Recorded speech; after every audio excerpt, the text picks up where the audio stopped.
Hello, everybody. My name is Megan Driver. I am so happy to have been invited and included in this colloquium. A big thank you to Mang Ali and Phil. I'm going to be talking a little bit about an open science initiative that I started a few years ago, the Multilingual Repository in Applied Linguistics, or MuRAL. And I'm going to go through just an overview of sort of what I've been working on, some of the opportunities that have come up, challenges, and hopefully some ways that we can collaborate and kind of move this forward.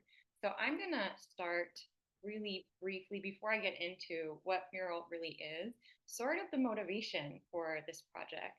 In my own first graduate studies and then moving on to my professional career, I started noticing a problem.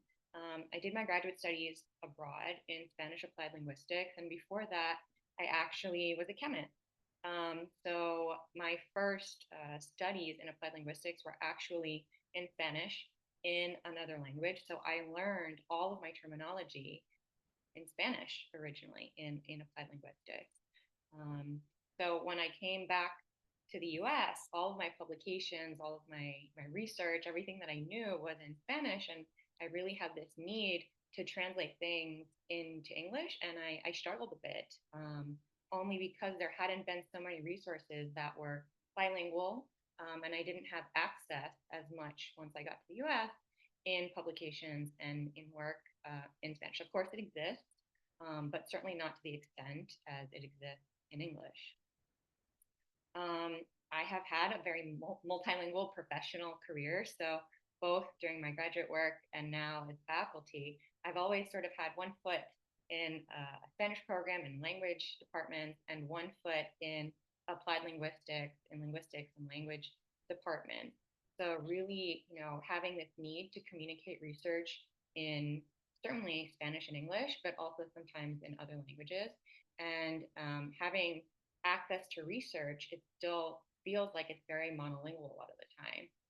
And it really, I noticed, was coming from sort of a more singular perspective.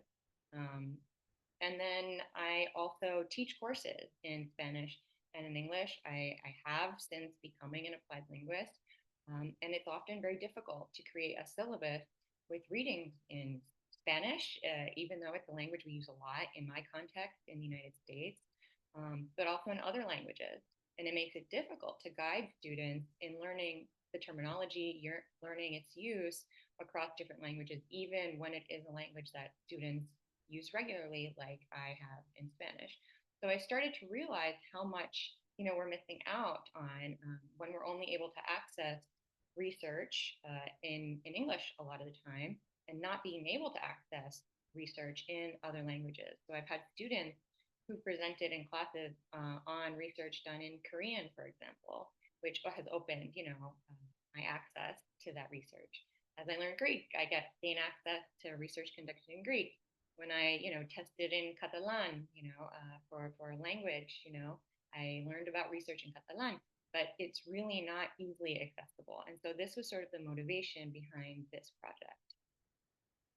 So the multilingual repository MuRAL, it's an open access digital repository, and it houses translations of abstracts from peer-reviewed articles solely within the field of applied linguistics. So we cover specifically applied linguistics with two specific goals.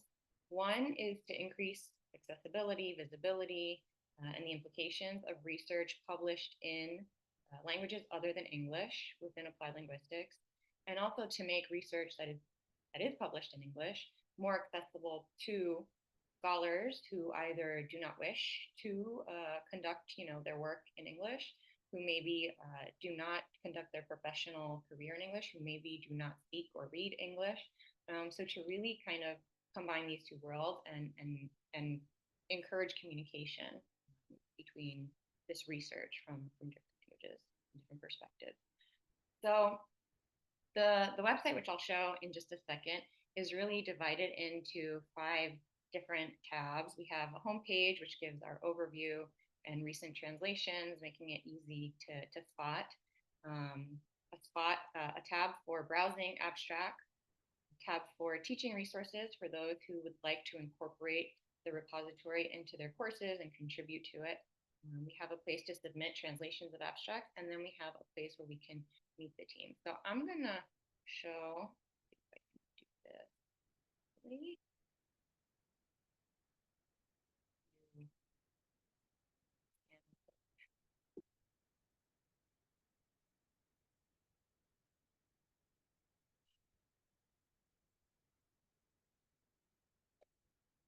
So here's the home page of the repository. You can see we have a little description of the website. And then here are the recent translations. So these come up automatically every time somebody submits an abstract. They'll pop up here, and these are the most recent ones that we have. If you go up here, you can see the different tabs. So where we can browse abstract, you can browse them directly. So here I just opened it for speed. The different abstracts that we do have. So the title in the original language, generally in English, and then the other languages that it is available in. So some you'll see are available in multiple languages. And we'll go to by Anik Dahauer. So this is one that is offered in Spanish, Hindi, and Bengali. We go to the abstract, and then we can scroll down, and we get access to these different abstracts in different languages. We can also browse by language. So here you can see we have 18 languages so far represented, and you can browse by the author if there's a specific scholar that you want to see maybe a work of theirs, an abstract in a different language. So that is the repository. Go back here now.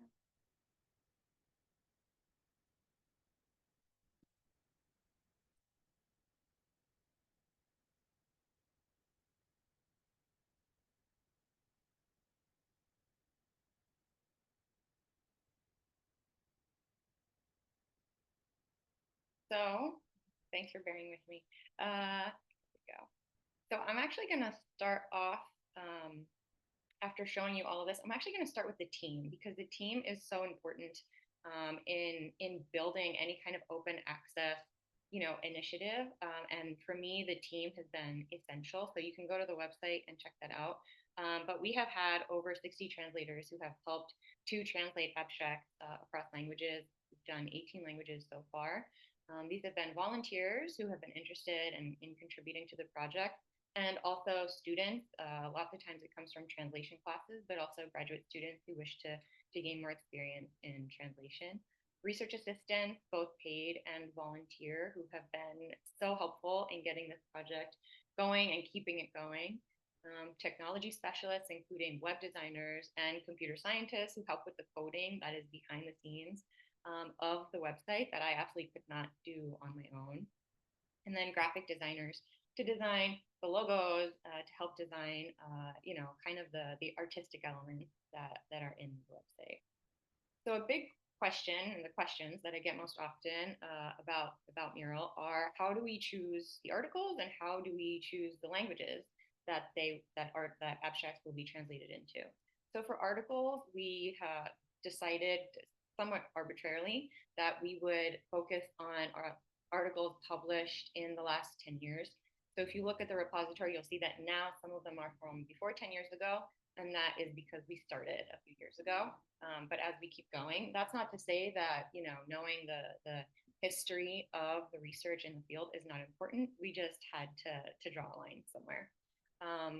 We think about impact, so articles that are cited highly, but also personal impact. So some people say this is an article that's really important to me, or I'm really interested in it.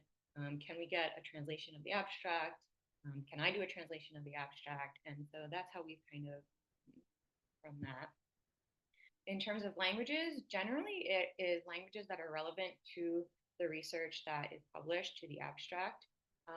Also translator availability and interest in translating something. So if we have a translation class between Spanish and English, many students, are going to be translating either into Spanish or from Spanish into English. If the original is in a non-English language, for example, in Spanish, the first translation has so far been in English, though Certainly, if we had, for example, something published in Quechua, an indigenous language in South America, and somebody wanted to publish it, translate it into Spanish, that would be fantastic.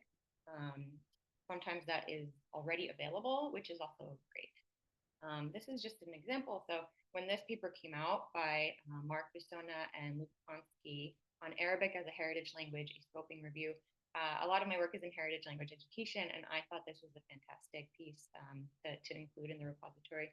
So if you go to the website, you'll see that it is offered in Arabic and in German. And so you can go and you can read that abstract in Arabic now. So that's just one example. The step-by-step process for anybody who wants to get into this work or who wants to contribute. So what we do is we have a team meeting to decide what are the abstracts that we're going to request from translators. What are the papers that we're interested in at the moment? We write to translators and we write to translation programs, sometimes graduate programs in applied linguistics, and we try to find translators for these abstracts, for these papers. And then we follow up, sometimes many times with translators, and there's back and forth, and we communicate with translators quite a bit, so a lot of energy goes into that.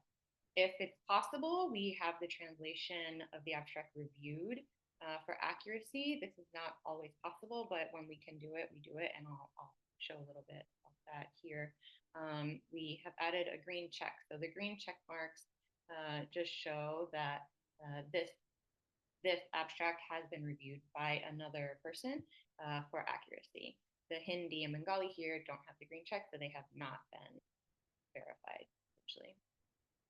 And then we upload the translation to the website with lots of behind the scenes coding and energy that goes into that I won't get into today. So to look at some of the opportunities and challenges that have come up, I've been really lucky in having institutional support in many ways. My deans have been very supportive of this project. I've had resources from the library. I direct the Multilingual lab at Michigan State, so I have funds through the lab that I'm able to kind of contribute to this project. And I have research assistants because of my dual appointment, essentially. So I have research assistants who I have been able to kind of dedicate their time to this repository. My dual appointment and my community, because of having dual appointment, means that I have a huge community, double or triple the community that I would otherwise have access to, which has made a very big difference in having access to translators, educators in different classrooms of applied linguistics, of translation in different languages around the world. And that makes a huge difference in building up our team. Because I come from a chemistry, a science, STEM background, I also have many colleagues and many connections in computer science, in technology that have been able to help with kind of the coding and the things that I don't know how to do, the technical skills. And that has been a huge help. And then open science initiatives like this one, like this colloquium, like everybody else who's presenting here, have been really great in kind of driving everything forward and getting people interested in contributing to this that make a huge, huge difference. Of course, there are challenges that have come along with this. The website design was a very long process, and we tried it first in Omeka. That didn't work out. Then we moved to now WordPress, but it has been a really steep learning curve the whole way for me. Translator availability. So, if translators, don't have time to do it, if we have to follow up many times because it's the end of semester and everybody has a lot of work going on, if somebody's had an emergency, if somebody forgot, so this makes it difficult. Accuracy of the translations is also a challenge because I do not read and speak all the languages we include, and neither does my team, which means that we cannot personally check everything for accuracy across languages, and we need help with that. So that's, again, more people power. The time requirement is pretty big because I am in constant communication with translators, with RAs, with other support people for the technology, for everything there. So that it's a lot of time and energy that goes into that sometimes I do not have, and I'm sure everybody in the room can relate to that. rotating team members, rotating research assistants. I do not have one or two, research assistants that are always on this project, which means that there is not always consistency in how things are run. And I'm retraining research assistants and collaborators basically by the semester, when I'm lucky by the year, to work on this project. But again, that's more time that goes into it. And it means that, there are things that get lost along the way. So that has been a challenge. And then impact and the reach of the project, of course, getting word out there, seeing if it does have an impact, learning about what do people using this for? Are they using, the repository? And then I am not a proponent of unpaid labor at all. So getting funding for this project to be able to pay translators has been really important to me. People putting in the time should be paid for their work, for their knowledge, for their experience. So that has been a major challenge. So where are we going now? We've been thinking about infographics instead of abstracts. So talking about that impact and kind of that reach of what we're doing. This is an infographic that one of my research assistants made of a paper I published just this year. So if we can get more people to design these infographics or some of these other open access repositories, including infographics, that we may be able to provide translations of infographics, meaning we can provide kind of summaries of full papers instead of the abstract, which I don't know if I mentioned that, but we work on the abstracts because they're open access always. But if we're able to work with infographics, that might be something that we move into. Working with graduate and advanced undergrad courses to get students involved, to get students kind of aware also of these initiatives and just getting them to be able to work on them and be trained and being able to contribute to them. And then cross-institutional board and collaborations, being able to increase the number of people working on this would be very helpful. And then looking for grant opportunities. So I think, if we're able to do all this, we're really thinking about the theoretical implications with access to research in non-English languages and others having access to research in English that otherwise sometimes they may not have. And then the pedagogical implications of integrating practical and theoretical, right, together, and encouraging students to not only think about accessibility and impact, but to use their courses to actually contribute to it would be fantastic. So thank you so much for listening. Please do reach out if you want to ask any questions, if you want to contribute, if you want to talk about collaborations, if you have any ideas, I am very open to it. So thanks again, everybody. I wish I could be there. Enjoy your time so much. And I hope to chat with some of you soon. Take care. Bye-bye.